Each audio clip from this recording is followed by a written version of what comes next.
So this is an MPX6 one-star Euro cylinder. It was in a door earlier this week where the owners had lost the keys. So I was asked to replace this. It has a thumb turn on the back, so I was able to change the lock without the key.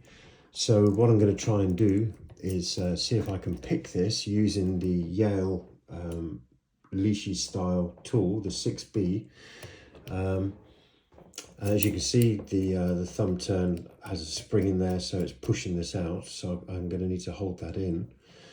I'm just going to have a little explore through this lock, see if there's anything in here that will set. That's 6, 5, 4, 3 is binding.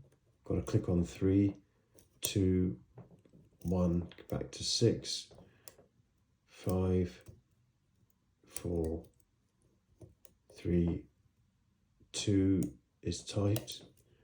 1, 6, 5, 4, 3 has dropped again.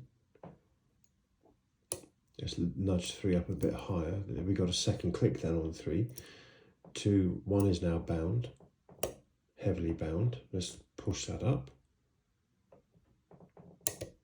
Okay, so I've just set 1, and I've now got counter rotation on the core there, which means that this is very obviously got spool pins in it. So let's just see if we can find a pin now with counter rotation on it. 6 feels set. 5 has got counter rotation. There we go, set pin 5. 4 has got counter rotation. Set 4, there we go. Okay, so we've got the lock. So I counted possibly about 3, maybe 4 spool pins in there.